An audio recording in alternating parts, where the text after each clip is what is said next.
This place, the old drugstore. The old drugstore was built back in the year 1887. And it was built by these two guys right here. These are the Spicinger brothers. And from the moment that the Spicingers built this place back in 1887 to this very day, this building has always had a reputation for being restless. Now when they built it, it was a time, you know, when medicine and science and technology, those things were in rudimentary stages at best.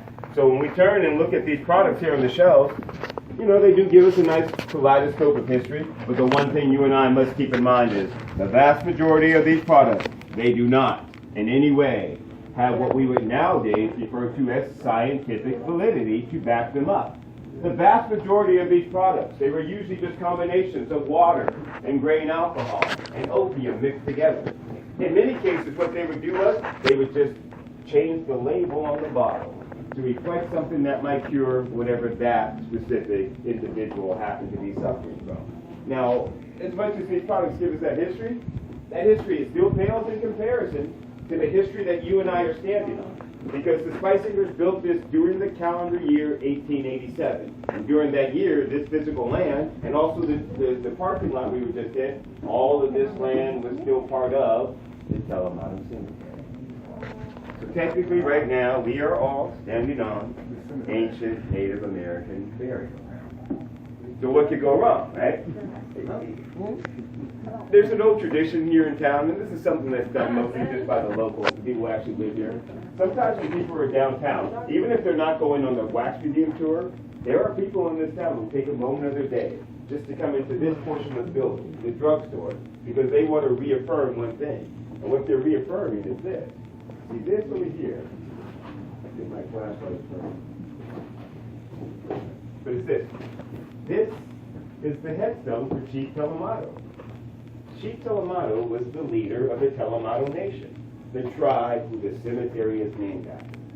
Now, the local belief is, August the Chief did his original resting spot.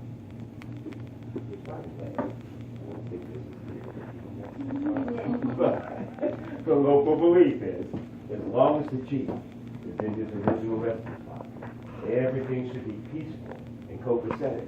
Because folks in this part of Florida, they have a ton of old superstitions and wise tales, and they're all based on, you know, the, frankly, outlandish funeral practices that did actually take place in the Telemaco Cemetery. And apparently, back in the late 1880s, they had a little nagging issue over there at the Telemaco. This would be the issue of burying people alive. Well, yeah, I always pause after I say that. Just let that thought just linger there. Because when I read it myself, my reaction was, how does that even happen? But then if you think about it for a moment, you can see easily how it could happen, especially if you put these potions, these elixirs into the mix. Let's say, for instance, someone takes one of these elixirs, they take too much, have a negative reaction because it has in it more opium than they thought. They slip into a little semi-coma and don't respond for a week, 2 weeks, 3 weeks, 4 weeks. Well, the family thinks to itself, all right, I guess it's great time. Let's go ahead and make the arrangements. They make their arrangements. They have this poor soul laid to rest. Only to find a couple of weeks later, when they're actually in the Telemaco, visiting the gravesite, that that's not just grave things disturbed. Then upon further inspection, what they realize is, he tried to crawl out. There's a ton of these old stories about them finding people who had tried so desperately to just scratch, claw, you know, pry their way out of a dark death trap. That when their hands were examined, you can see where their nails are shredded off. Well, this is happening time and time again, so people start to say, hey, we should invent something to prevent this. Now, again, when I read this part, I thought, this part of the script, this is what in the theater we call these light bulb moments. You know, everybody has this clarity, and they realize, oh yeah, there's a simple solution to the problem. And I thought the logical answer to that was going to be, you know, medicine that actually freaking works, right? But no, they went a whole different direction. They came up with something they called the Tellburger Safety Coffin. Now, if you take a look at the Tellburger Safety Coffin, you'll notice this is pretty much just like any other casket, except notice that handy-dandy rope attached to the presumed corpse's wrist. Now, that rope goes to the ceiling of the casket, and the presumption is this person makes their way back from the afterlife, all they got to do is yank on the rope, which will in turn ring a little bell. Yeah. And thus is born the phrase, saved. Yeah, that's where that actually originates. Now, at this point, we're going to change gears on you here. We're going to tell you a pirate story. And we do this because mostly we've been talking about the 1800s, but if you take the St. Augustine conversation to the 1600s, this town was overrun by pirates, real live pirates. One in particular, a British rogue by the name of Andrew Ransom. But we never talk about him here. We go to a room they call the Chamber of Horrors because they got his wax figure of Andrew Ransom. Follow me this way.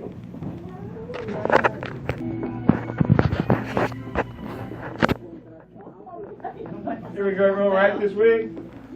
There you go. I always like to wait here, make sure we have the whole group. So just keep proceeding forward and we're turning to the right. Now when we get into the chamber, yes, throughout the whole tour you can always take pictures. When we get into the chamber, one of the things you're going to notice is there's a plethora of pop culture figures. Freddy Krueger's in there, Creature from the Black Lagoon. We're going to ignore those. We're going to focus on the historic ones, specifically Andrew Ransom. He is the one that is right in the front of the chamber. Right this way. Here we go.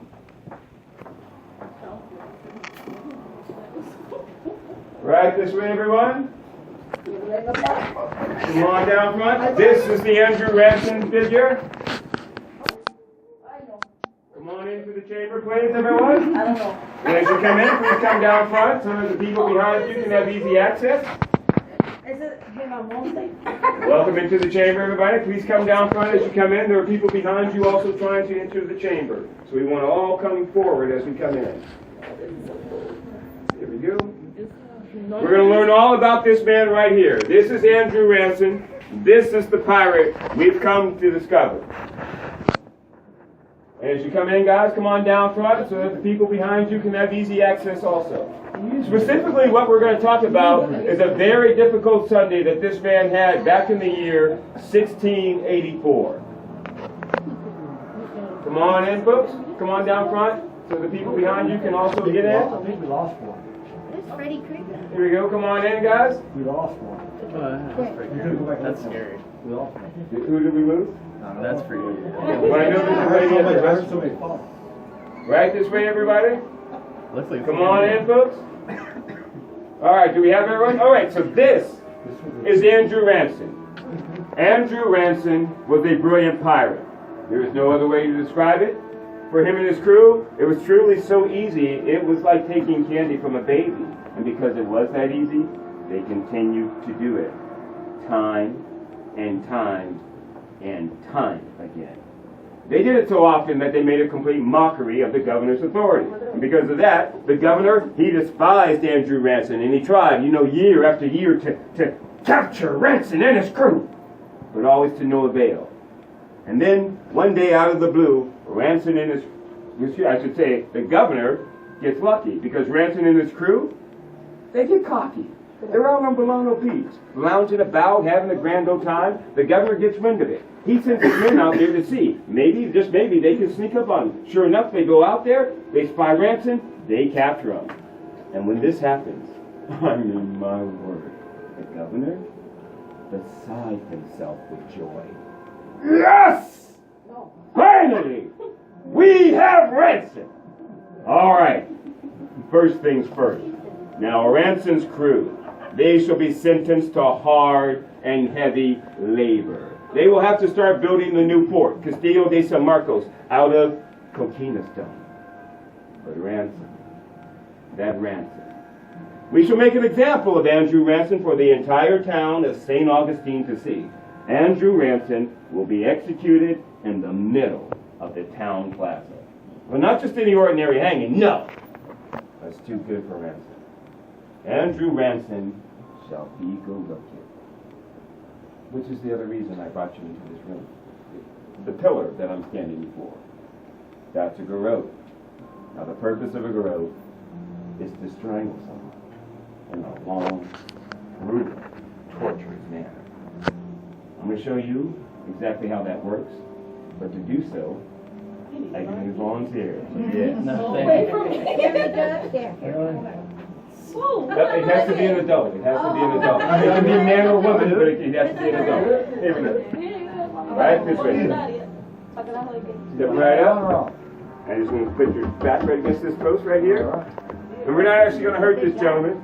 What we're going to do is recreate the atmosphere of the town square on a bright, beautiful, brilliant, sunny Sunday afternoon. Everyone in town is there. Church is just lit out. The townspeople, the governor, they all wait as the executioner reads off their names. Watson! You have been found guilty of numerous crimes of piracy. You have been sentenced to death by grafting in the public square.